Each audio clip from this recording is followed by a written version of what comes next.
네. 자, 그래서 이제 여러분들 부가가치세 이론이 앞 시간에 다 끝났고요. 이제 마무리만 하고 이제 이론이 다 끝나게 됩니다. 그래서 이제 이론이 다 끝날 무렵에서 여러 가지 이제 여러분들 질문도 있고 그런데 이제 시험에 관해서 궁금한 사항은요. 제가 뭐 따로 설명을 드리는 시간도 있을런지 모르겠습니다만은 AT 자격시험 홈페이지 여러분 네이버에서 검색하시면은 AT 자격시험 홈페이지가 이렇게 딱 있습니다. 예, 여기에서 시험 일정도 여기 쭉 나오고요. 하는데 여러분들은 이제 예, 90회 시험을 응시하게 되게 됩니다. 6월 13일 날 시험을 보실 거고요. 원서 접수는 5월 28일부터 6월 4일입니다. 근데 AT 자격 시험은 완전 비대면 시험이에요. 그렇기 때문에 여러분들 가정에서 시험을 보셔야 되거든요. 가정에서 시험을 보시는데 그 도대체 어떻게 가정에서 시험을 이렇게 본다는 말이냐. 이런 비대면 시험 처음이신 분들 많잖아요. 그래서 여기 공지사항에 이게 보시면은 80, 뭐, 제89에 AT 비대면 시험 수험자 공지사항 이런 게 있어요. 여기 눌러보면 깨알같이 이렇게 설명이 쫙 있습니다. 다 한번 읽어보셔야 돼요. 전체적으로 다 한번 읽어보시고 밑에 또 첨부 파일이 하나, 둘, 셋, 넷 PDF 파일 4개로 또 추가적인 상세 설명이 있습니다. 예, 그래서 다 읽어보실 필요가 있어요. 예, 그래야만이 여러분이 편안하게 시험에 응시하실 수가 있어요. 예, 이번에 우리 그 지금 스마트 회계반 이제 지원하신 분들 연령층이 다 젊으시기 때문에 제가 걱정을 안 해도 될 것 같습니다. 예, 어떤 때는요, 이렇게 비대면으로 시험을 본다는 거, 이게 적응이 안 돼가지고 실력은 되시는데 시험을 봤는데 시험을 망쳤어요. 예. 여기 있는 그 절차를 제대로 수행을 할 수가 없으니 시험을 제대로 실력 발휘를 할 수가 없었겠죠. 안타까운 일입니다. 근데 어떻습니까? 이 시험이 비대면 시험이니까. 그래서 여기 절차를 쭉 읽어보시고 또 혹시라도 뭐 이해가 안 가는 부분들이 있다. 그러면 저한테 언제든지 질문도 해주시고 저도 그 이 AT 시험을 어, 물론 초창기에 저는 시험을 봐가지고 다 합격을 했어요. 했는데 중간에 초창기에는 저 대면 시험이었어요. 예, 교실에서 컴퓨터 앞에 앉아가지고 USB 나눠주면 거기다가 저장해가지고 내고 그런 지금 저 전산 세무회계 시험하고 똑같았는데 이것이 이제 비대면으로 바뀌었단 말이에요. 그래서 야, 이 비대면으로 어떻게 시험을 보는 거지? 저도 한번 체험을 해봐야 되니까. 예. 또 쉬운 걸로 하나 택해가지고 FAT 1급으로 저 비대면 시험 한번 봤었어요. 예. 근데 이것도 또 본 지가 오래됐어요, 벌써. 예, 비대면 시험 시작한 지가 좀 오래돼가지고 또 제가 또 본 지도 좀 오래돼가지고 저도 좀 가물가물합니다. 어떻게 됐었지, 그때. 예. 그러나 경험이 저는 있었고 여러분은 이제 처음 하시는 분은 경험이 전혀 없고 예. 여기 관련된 영상도 잘 준비되어 있습니다. 그래서 미리미리 시험, 여러분들 시간 있으실 때 쭉 훑어보시기를 바래요. 네. 그리고 뭐 시험에 관해서 궁금한 거 있으시면 질문하시고 AT 자격 시험 홈페이지 또 이제 여기 가가지고 여러분들 이 홈페이지에서 이제 오늘일지 내일일지 이 홈페이지에서 프로그램 다운로드 받을 거예요. 여기 프로그램 다운로드 여기 교육용 프로그램 다운로드도 여기서 받을 겁니다. 저거 받을 수 그렇죠. 예, 이 프로그램 없으면 시험을 못 보거든요. 다 다운 받아야 되는 네네. 여러분이 시험 볼 PC에 이 프로그램은 반드시 다운로드 받아 놔야 됩니다. 예. 그래서 이제 어차피 연습을 집에서도 해야 되니까 이거 다운로드 받아가지고 연습하시다가 그 프로그램으로 시험 보신다고 생각하면 돼요. 예, 이 또 여기 학원에 설치할 프로그램도 저도 이제 지금 저는 설치는 돼 있습니다만은 여러분들하고 설치하는 거 연습도 할 겸 저도 새롭게 프로그램을 설치하겠습니다. 그래서 이제 여기서 프로그램도 설치할 거고요. 예, 그 외에 중요한 공지사항이 여기 있으니까 많이 참고하시기 바랍니다. 자, 그러면 이제 부가가치세 이론 한번 정리해 봅시다. 예, 여기에 역시 문제가 만만치 않아요. 엄청 많습니다. 그래서 이 부가가치세 이론이 지금 309쪽부터 해서 320쪽까지 있으니까 예, 한 페이지에서 이것도 하나씩만 예, 아쉬우면 두 개씩 하나 정도만 풀어서 마무리하도록 하겠습니다. 자, 309페이지에서는 3번 한번 골라봤어요. 네, 3번 문제 요거 한번 골라봤습니다. 가볍게. 다음 중 우리나라 부가가치세의 특징에 대한 설명으로 옳지 않은 것은 네, 국가를 국가를 과세 주체로 한다. 국세라 이거 국세. 예.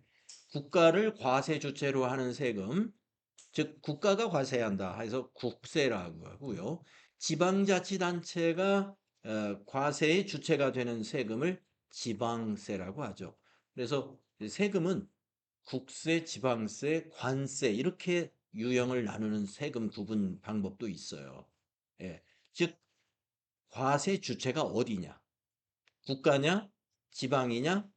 아니면 관세청이냐? 해서 국세, 지방세, 관세 이렇게 나누는데 여러분 부가가치세는 국세입니다. 2번 납세 의무자와 담세자가 일치한다. 예, 일치하는 세금은 직접세예요. 그런데 부가가치세는 간접세입니다. 그래서 2번이 틀렸어요. 부가가치세는 간접세예요. 그럼 3번 맞았나 볼까요? 매출세액에서 매입세액을 차감하여 납부세액을 계산한다. 맞아요. 그다음에 네 번째, 인적 공제 제도가 없는 물세이다. 예, 맞아요. 그리고 인적 공제를 해주는 세금을 인세라고 구분합니다. 그래서 2번이 틀렸다. 이 정도. 자, 다음 장으로 넘어가서 하나 더 보겠습니다. 13번을 한번 골라봤어요. 다음 장에서 13번.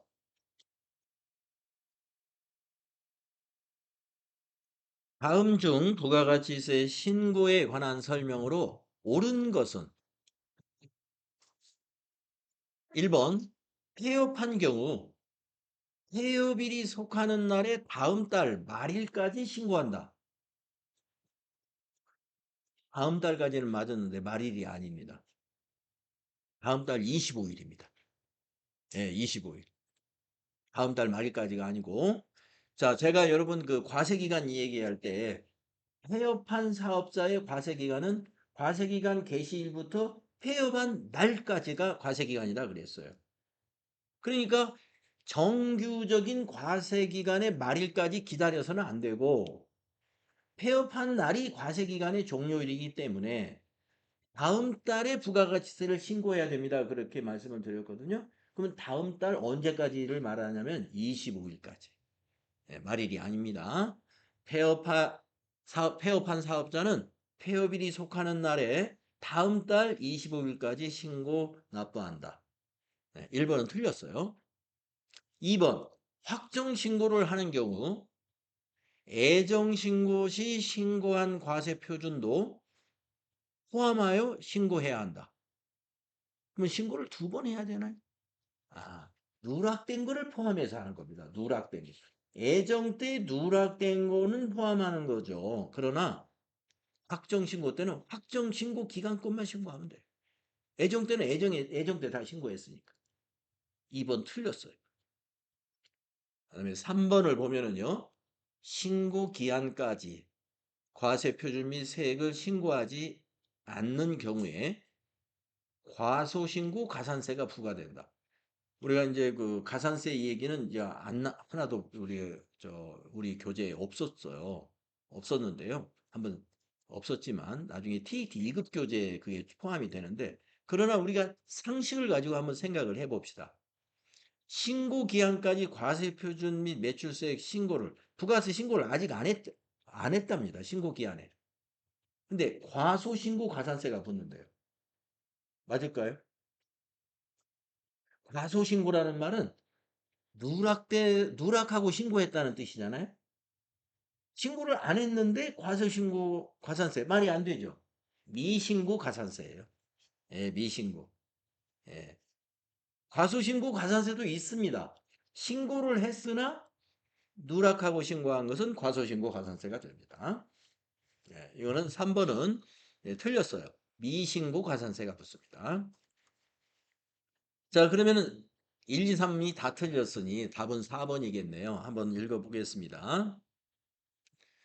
직전 과세기간 공급가액의 합계액이 1억 5천만 원 이상인 법인 사업자는 애정신고 기간이 끝난 후 25일 이내에 애정신고 기간에 대한 과세 표준을 신고하여야 한다.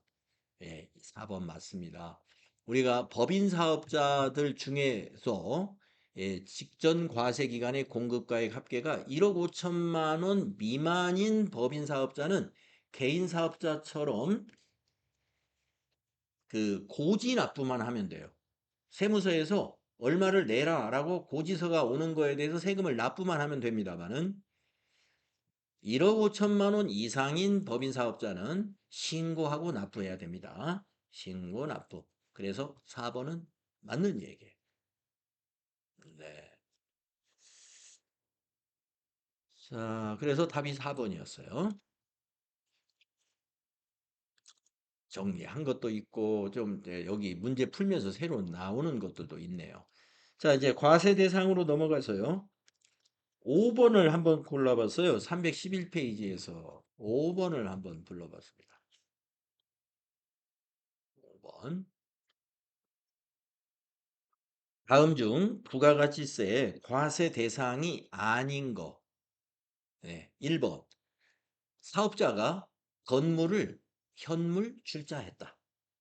과세할까요? 안 할까요? 합니다. 예, 현물 출자는 과세, 조세물납은 과세하지 않습니다. 예, 현물 출자에 대해서는 과세예요. 건물을 현물 출자했다. 부가세 과세된다. 이거. 예, 그런데 건물을 세금으로 냈다. 조세물납이거든요. 그거 과세하지 않습니다. 1번은 과세. 다음에 2번. 사업자가 사용인에게 작업복을 무상으로 제공했다. 예, 과세 아닙니다. 예, 우리가 개인적 공급에 우리 특별한 공급에서 개인적 공급이라는 게 있는데 사업자가 사용인에게 그러니까 그 판매하지 않고 작업복을 무상으로 주는 경우에 우리가 개인적 공급으로 보지 않는다라고 했어요. 그래서 이건 과세하지 않습니다. 그 다음에 3번 사업자가 교환 계약에 따라 기계장치를 인도했어요. 예, 이건 과세입니다. 예, 과세. 그러니까 답은 아까 2번이었네요. 과세 대상이 아닌 거 2번이 답이었네요. 3번은 교환 거래예요. 교환 거래는 일반적인 거래와 똑같습니다. 과세 대상입니다. 그다음에 4번을 보시면 사업자가 전자제품을 개인적으로 사용했어요.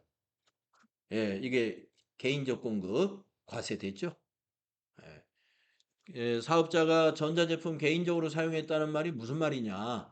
전자제품을 판매하거나 전자제품을 제조하는 사업자인데 자기가 판매하거나 제조하려고 보관하고 있는 제조해서 보관한 그 제품이나 상품을 개인적으로 썼다 이거예요.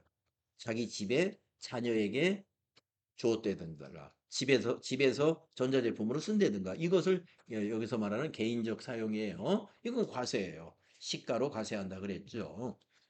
네, 그래서 과세 대상 아닌 건 2번입니다. 네, 골라주시면 돼요.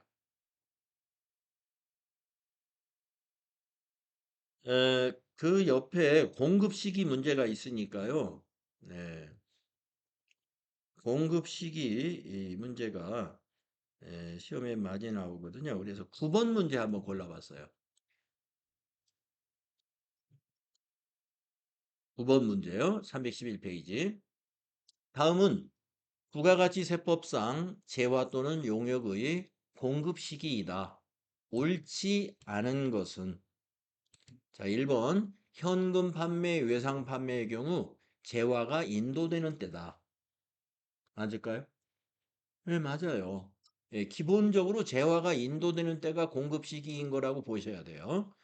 현금 판매나 외상 판매라는 것은 아주 일반적인 판매 형태잖아요. 재화가 인도되는 때를 공급 시기로 봅니다. 2번 장기 할부 판매. 요거 좀 특이한 거라고 그랬어요. 장기 할부 판매의 경우 대가의 각 부분을 받기로 한 때다. 맞죠? 이게 특이하다고 그랬죠. 장기 할부 판매는 대가의 각 부분을 받기로 한 때이고 그냥 할부 판매는 재화를 인도하는 때예요. 네.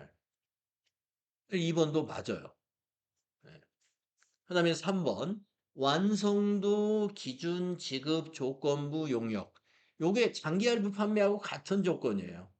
예, 완성도 기준 지급 조건부 용역. 예, 건설업에서 이런 게 많다 그랬어요. 장기 할부 개념이라고 그랬어요. 이것도. 예, 그런데 뭐라고 그랬냐면 용역의 제공이 완료되는 때라고 그랬어요. 이 완성도 기준 지급 조건부 용역이라는 것은요, 완료, 공사가 완료되는 때를 공급 시기로 보지 않습니다. 예, 중간중간에 기성고라고 해서 완성도를 체크해가지고 그만큼을 공급한 걸로 인정하고 세금계산서 발급해서 서로 계산하고 그런단 말이에요. 그러니까 장기할부하고 그 공급 시기가 기준이 똑같아요. 대가의 각 부분을 받기로 한 때. 그래서 3번이 틀렸습니다. 그 다음에 4번은 내국 물품을 수출한다. 그러면 선적일이라고 그랬죠. 공급 시기가. 수출제와의 선적일. 네. 다음 장으로 넘어가 보겠습니다.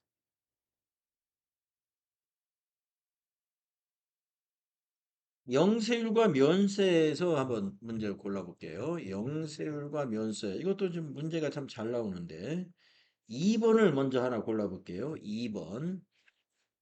1, 2번 한번 해보겠습니다. 간단한 문제니까 1, 2번. 1, 2번 스타일의 문제 잘 나와요. 다음 중 부가가치세법상 영세율 적용 대상에 해당하는 것은 모두 몇 개냐? 자, 여러분 영세율이 수출입니다. 가번 선박 또는 항공기의 외국 항행 용역. 네, 수출이죠. 외국 항이니까. 수출제와. 예, 수출이죠. 그 다음에 국외에서 제공하는 용역. 이게 뭐가 있을까요? 건설이 용역이거든요. 건설. 예, 해외 건설 영세율이에요. 예, 국외에서 제공하는 용역이면 해외 건설 사업. 우리나라 해외 건설 강하잖아요. 예, 그거 생각하시면 돼요.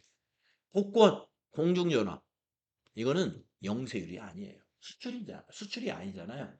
복권, 공중전화는 뭐에 해당되냐면 면세에 해당이 돼요. 면세. 예, 그래서 영세율이 몇 개냐 하면은 3개. 가나다가 되겠습니다. 3번. 수출 관련된 거.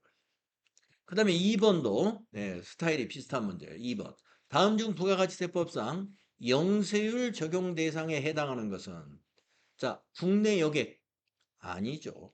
예, 나번 수출. 그 다음에 토지. 이 수출 아니죠. 면세예요, 토지는. 국내 여객 운송 이거 면세고 그다음에 해외 건설 아까 그 1번 문제에 그 저기나 같아요. 답번 국외에 제공하는 용역 그래서 해외 건설 면세입니다. 그래서 가라 2번이 답입니다. 아니, 영세 나라다. 나라 네네 맞습니다. 나라 제가 엉뚱한 얘기를 했군요. 나라 3번입니다. 3번 3번입니다.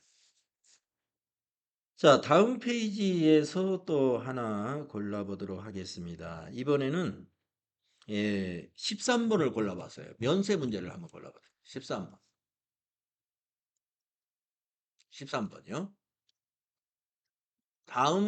사업자가 다음의 재화를 판매한 경우 부가가치세 면세되는 것은 몇 개인가?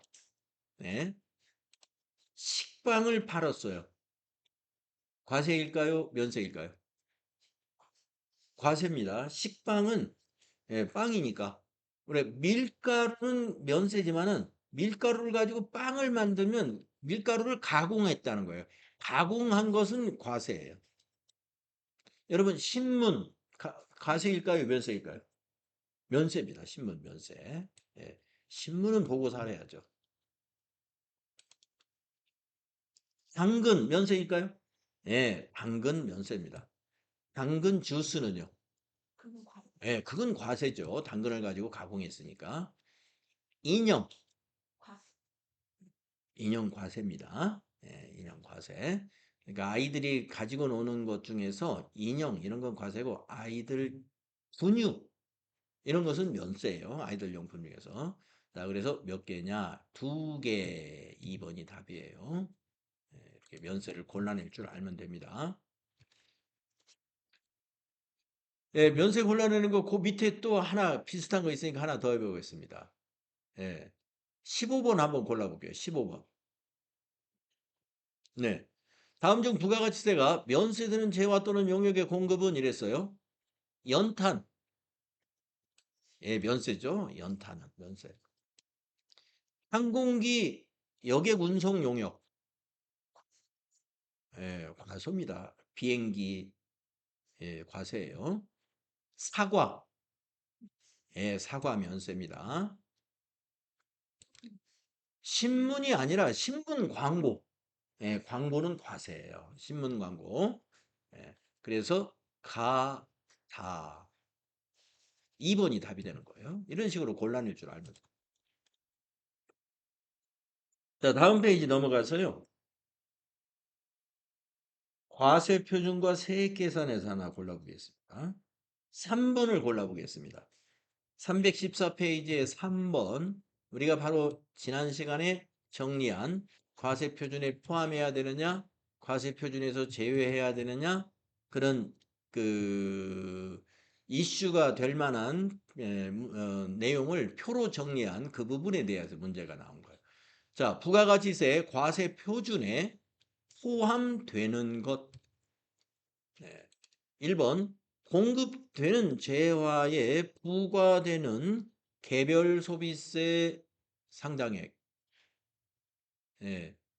재화에 부과되는 개별 소비세. 부가세 과세 표준에 포함되죠. 모든 세금이 다 부가가치세 이전에 과세되는 모든 세금은 다 과세 표준이라 그랬어요. 그러면 답이 1번이네요. 예, 1번. 그러면 2, 3, 4는 왜 아닌지 볼까요? 2번 공급받는 자에게 도달하기 전에 파손 멸실된다. 이건 당연히 아니라고 그랬고요. 3번 반환 조건부 용기대금. 네, 이것도 반환해 주면 용기대금을 다시 돌려받기 때문에 이거는 부가세 과세가 안 된다고 그랬고. 4번 대가와 구분하여 기재된 종업원의 봉사료. 네, 이거 과세하지 않는다고 그랬습니다. 1번이었어요. 이런 식으로 문제가 나온다 이거. 다음 페이지에서도 하나 골라보면요. 여기서는 12번을 한번 골라볼까요? 12번. 12번을 한번 골라보겠습니다.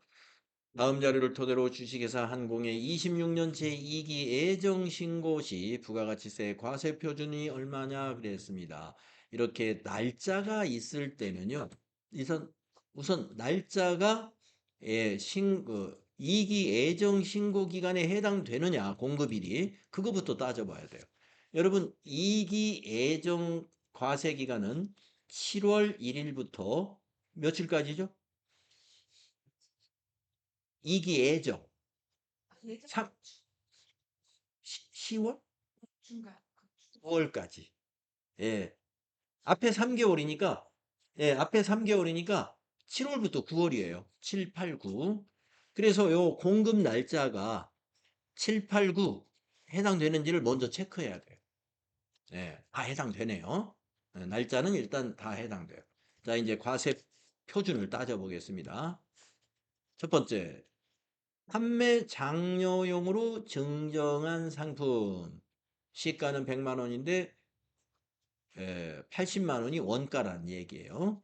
네, 거래처에다가 판매 장려용으로 상품을 증정했다. 예, 증여했다 이거예요. 이거 과세 표준이 시가로 따집니다. 시가로.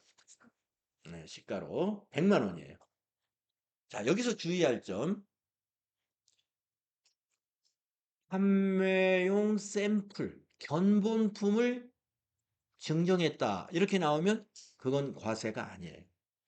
견본품, 영어로 샘플.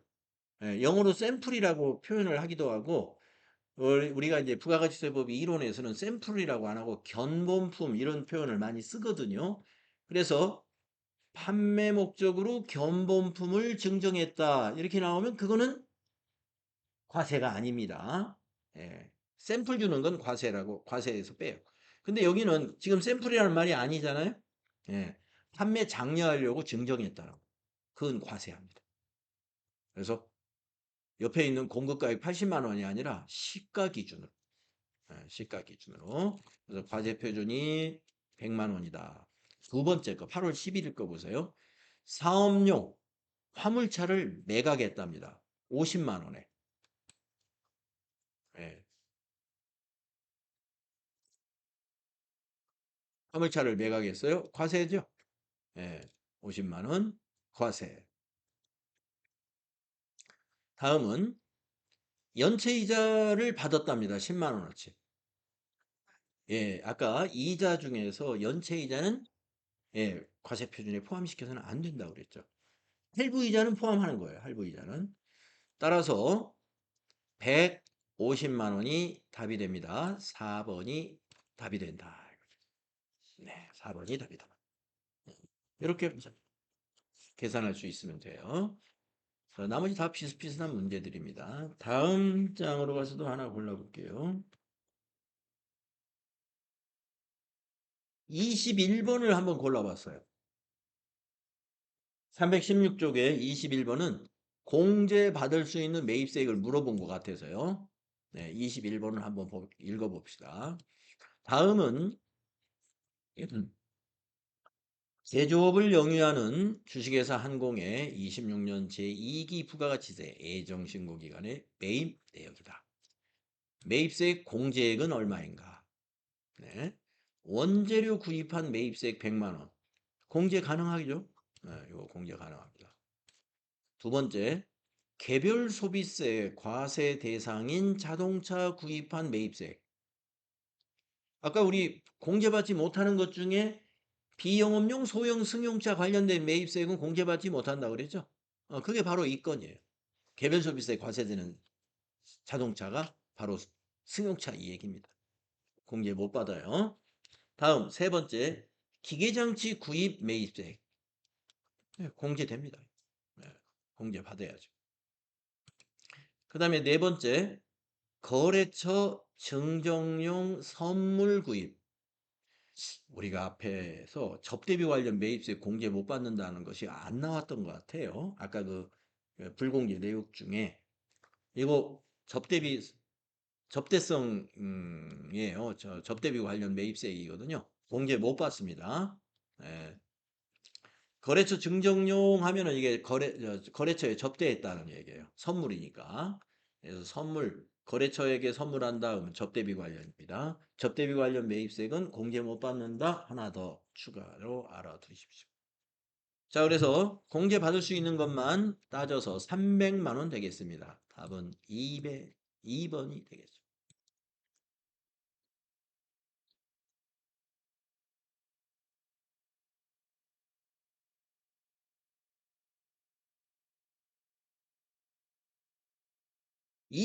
다음 페이지에서 23번을 하나 더 해볼게요. 공제 받을 수 있는 매입세 23번을 하나 더 해보겠습니다.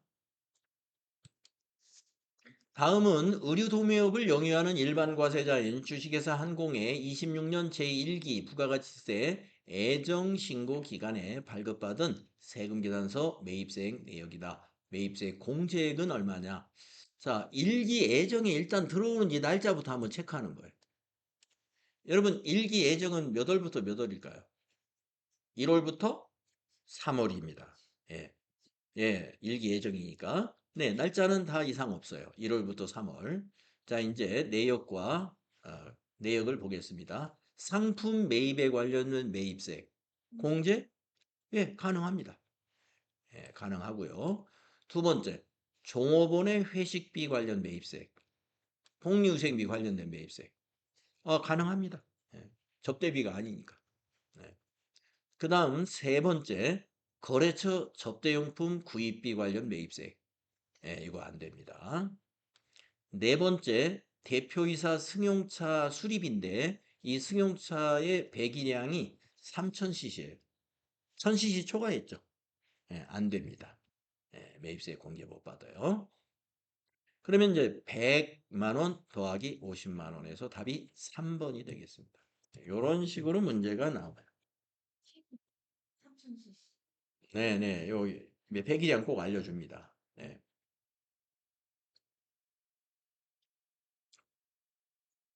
그러면 이제 다음 장으로 넘어가서요. 다음 장으로 넘어가서 또 하나 골라보겠습니다. 이번에는 어떤 문제들인가요? 이게 음, 납부세액 문제 하나 풀어볼게요. 33번 한번 풀어볼게요. 33번 납부세액 문제네.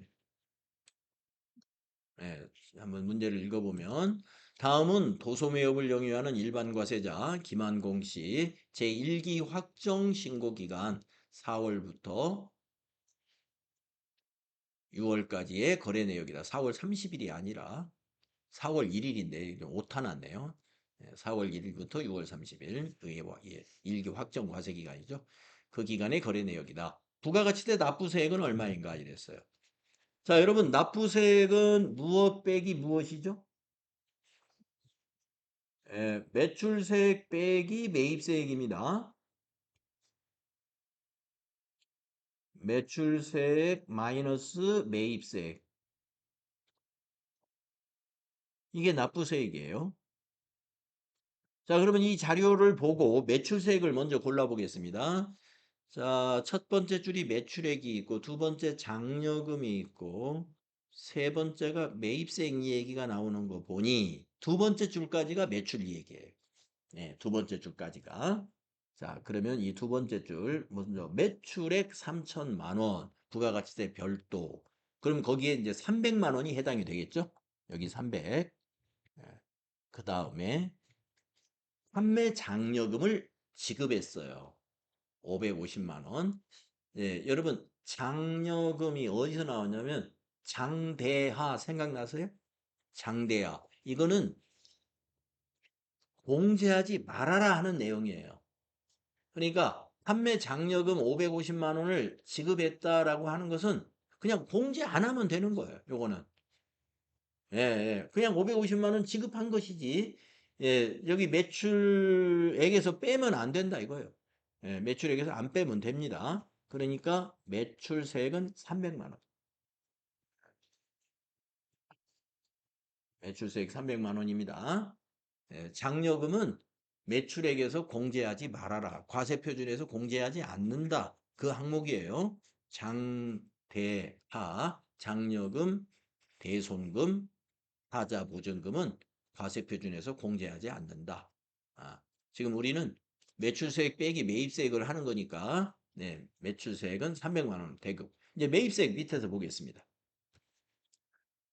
세금계산서 수취분 매입세액 200만 원 중에 다음의 금액이 포함되어 있다 이랬어요. 기업 업무 추진비가 뭔지 아시죠? 접대비예요. 기업 업무 추진비가. 그래서 접대비 관련 매입세액은 못 받아요. 이거 못 받고 그 다음에 개별 소비세 과세대상 자동차 구입 관련 매입세 이거 못 받아요. 그러니까 30만 원은 공제 못 받는데 200만 원 중에 요게 포함되어 있으니까 공제 받을 수 있는 매입세액은 100 얼마예요? 170만 원. 공제 받을 수 있는 매입세액이 170만 원. 자, 그래서 300만 원 마이너스 170만 원. 이걸 이제 빼가지고 납부하면 됩니다. 130만 원 납부하면 돼요. 예, 납부할 세액은 2번. 예, 이런 식으로 계산이 가능하면 되겠습니다. 다음 페이지로 가서요.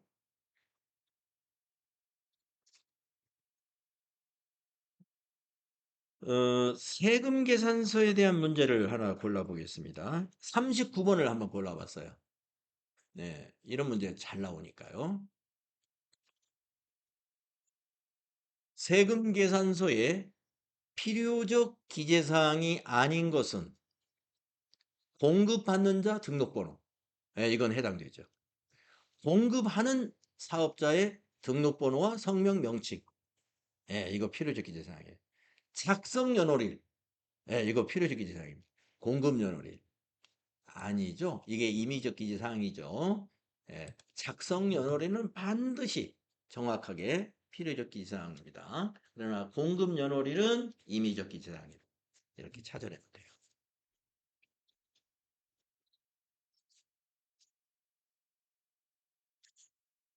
자, 세금 계산서 문제 하나 더 풀어보겠습니다. 41번을 한번 풀어볼게요. 41번이요. 네. 세금 계산서를 발급할 수 있는 경우는 이랬어요. 1번, 목욕탕 운영하는 사업자가 목욕 용역을 공급했다. 없어요. 발급할 수 없습니다. 2번, 컴퓨터 제조업자가 컴퓨터를 공급했다. 예, 발급할 수 있죠. 세 번째, 미용업자가 미용 용역을 공급하고 세금 계산서를 발급할 수 있나요? 없습니다. 네 번째, 택시 운송 사업자가 택시 운송 용역을 공급하고 세금 계산서 발급할 수 있나요? 없습니다. 그래서 세금 계산서 발급할 수 없다는 업종 우리 세금 계산서 정리할 때 있었잖아요. 목욕과 유사한 것들, 예, 미용, 예, 택시 이런 거 발급할 수 없었습니다. 그래서 2번이 답이었던 거죠. 네.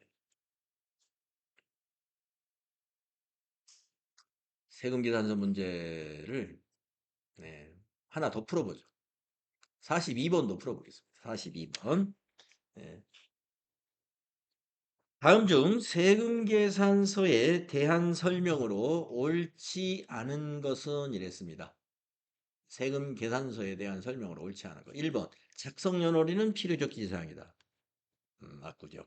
2번. 법인 사업자는 전자세금 계산서를 의무 발급해야 한다. 네, 법인은 의무 발급이에요. 그다음에 3번. 면세 사업자는 세금 계산서와 계산서 중 하나를 선택하여 발급할 수 있다. 틀렸습니다. 예. 면세니까 면세 사업자가 어떻게 세금 계산서를 발급하나요? 예. 면세 사업자는요. 계산서는 발급할 수 있어요. 그러나 세금 계산서를 선택할 수 있다는 건 틀렸습니다. 면세 사업자는 세금 계산서 발급할 수 없습니다. 그다음에 4번을 보시면 공급받는 자는 공급받는 자의 주소는 필요적 기재사항이 아니다. 네, 맞아요. 예, 공급받는 자의 기재사항 중에 필요적 기재사항은 사업자 번호예요, 사업자 번호. 그러니까 주소나 성명, 명칭, 이런 거는 임의적 기재사항입니다. 음, 그래서 이제 세금계산서 문제 또 하나 풀어보겠습니다. 43번. 43번. 다음 중 부가가치세법상 전자세금계산서에 대한 설명으로 옳은 거.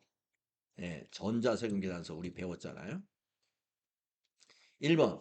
전자세금계산서를 발급한 즉시 전자세금계산서 발급 명세를 국세청장에게 전송해야 한다. 네, 아닙니다. 즉시는 아니에요. 다음 날까지. 네, X. 다음 2번. 전자세금계산서를 지연 전송한 경우에도 가산세는 부과하지 아니한다. 예, 틀렸죠. 우리가 가산세 이 얘기는 우리가 아까도 말씀드렸지만 우리 앞에 본문에 나오진 않았지만 지연 전송했으면 당연히 가산세 있습니다. 예, 전송하지 않아도 가산세, 지연 전송해도 가산세. 참고로 말씀드리면 지연 전송은 0.3% 공급가액에 미전송은 0.5%예요. 네, 아주 가산세 있습니다. 2번 틀렸고. 그러면 3번 전자세금계산서에 의무발급 사업자가 아닌 사업자도 전자세금계산서를 발급할 수 있다. 오케이. 답이 3번입니다.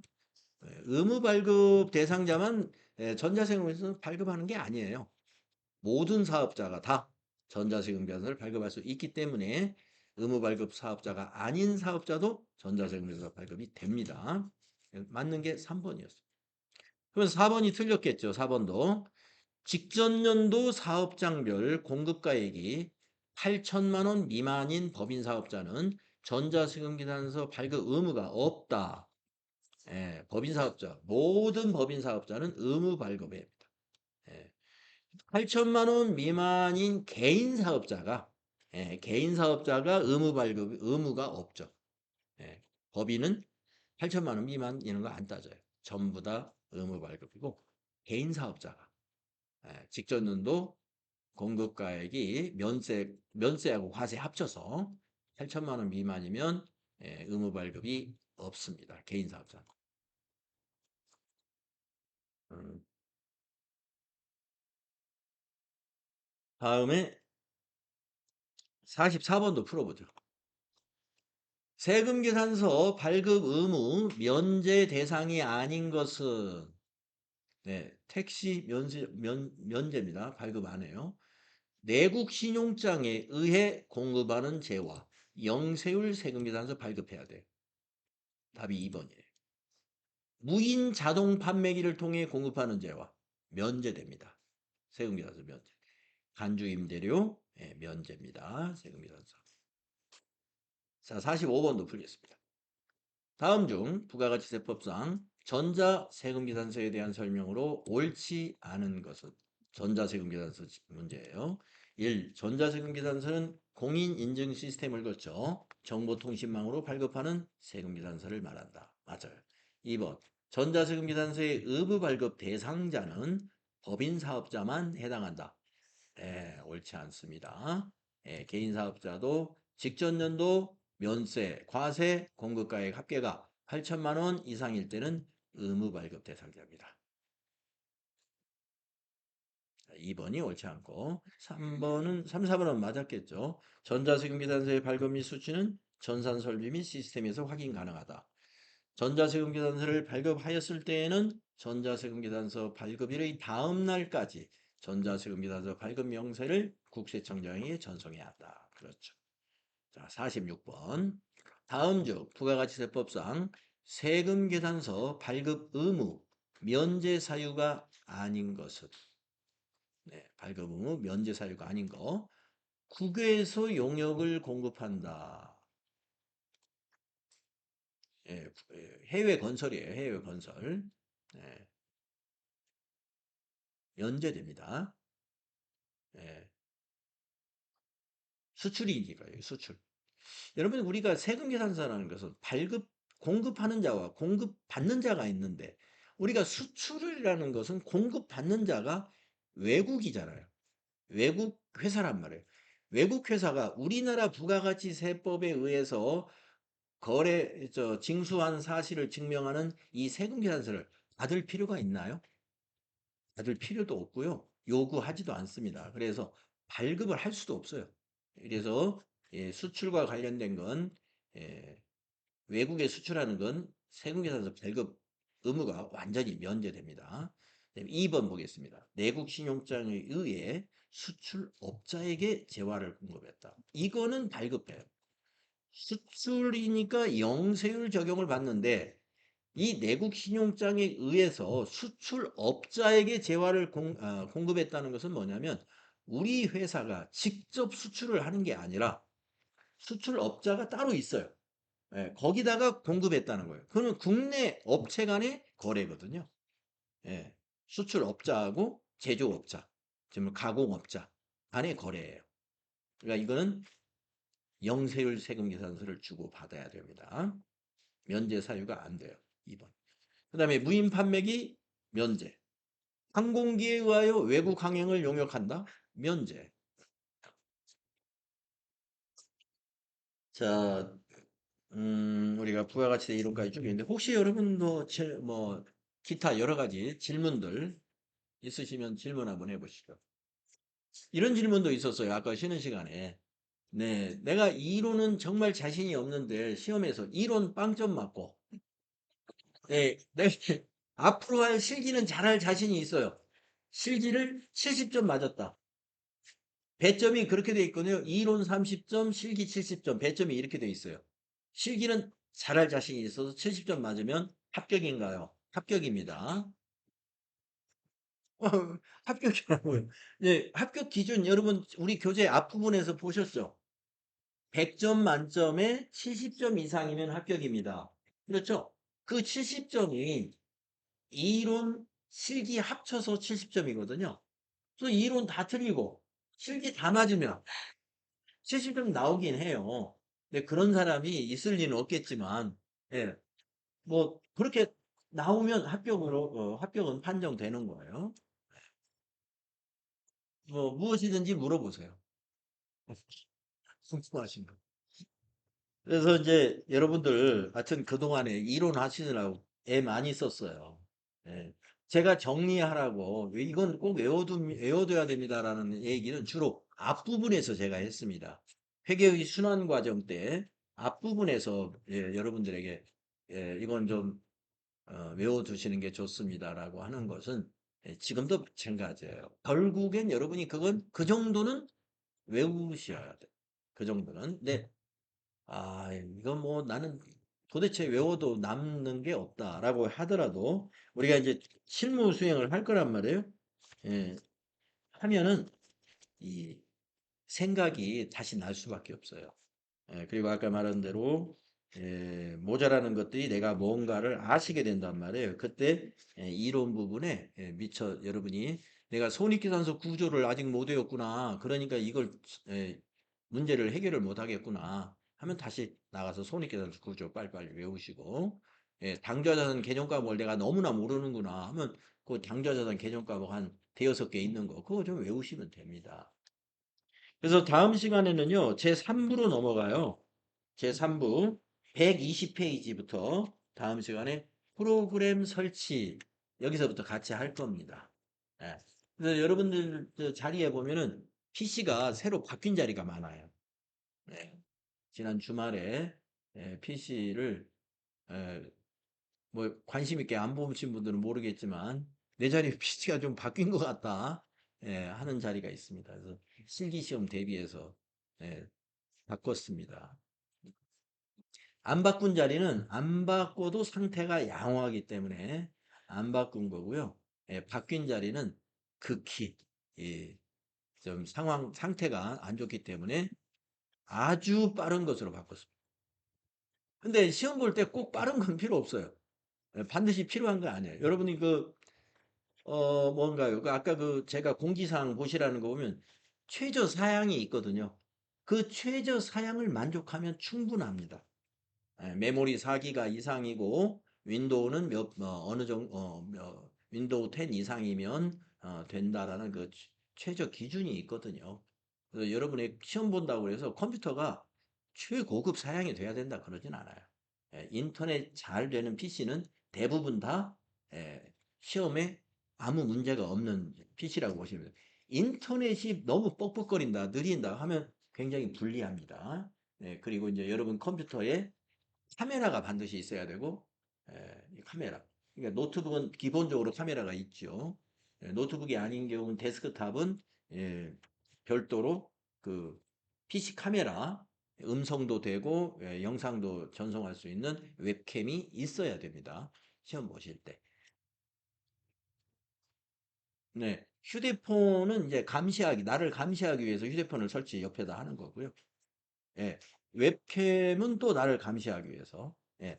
앞에서 예, 그렇습니다. 앞에서 나를 감시하고 옆에서 옆에서 합니다. 처음에는 이제 한 바퀴를 돌리라고 그래요. 이렇게. 예. 내가 시험 보는 장소를 예, 360도 돌려가지고 거기 안내가 다 나옵니다. 어떻게 돌리라고. 돌리라고 하면 통과됐어 하면 그 다음 단계로 넘어가요. 예, 카메라를 저 밑에까지 이렇게 내 발 밑에부터 천장 이렇게 한 번씩 돌리라고 그래요. 그게 이제 시험장 그 시험 보는 장소에 이제 컨닝적인 요소가 있나 이런 걸 보는 거거든요. 이런 용도로 카메라는 옆에 설치합니다. 그러니까 카메라가 우리 핸드폰이 그 맡고 있는 그 영역은 측면에서 이렇게 관리 감독하는 거고 이 웹캠은 앞에서 내 정면을 감독하는 거예요. 그래서 카메라 두 대가 그 감독을 한다 이렇게 보시면 됩니다. 그리고 이제 시험은 3일간은 뭐죠? 그 사전 테스트 기간이 있어요. 3일간 아침 9시부터 저녁 6시까지인가요? 아니면 밤중에도 되든가 하든 옛날에는 밤중에도 됐습니다. 예, 그래서 24시간 내내 여러분에게 24시간 그게 가능한가? 하여튼 뭐 너무 늦은 시간은 모르겠습니다만은 그 사전 테스트 할 수 있어요. 그래서 시험 보는 것과 똑같은 조건으로 이렇게 시험을 보면서 궁금한 것들을 그 감독관에게 채팅으로 물어보면 다 안내를 해줍니다. 그래서 사전 테스트 3일간 하고 그리고 본 시험은 토요일 날 보시게 된다. 자, 그러면 여러분 내일 뵙겠습니다. 네. 네.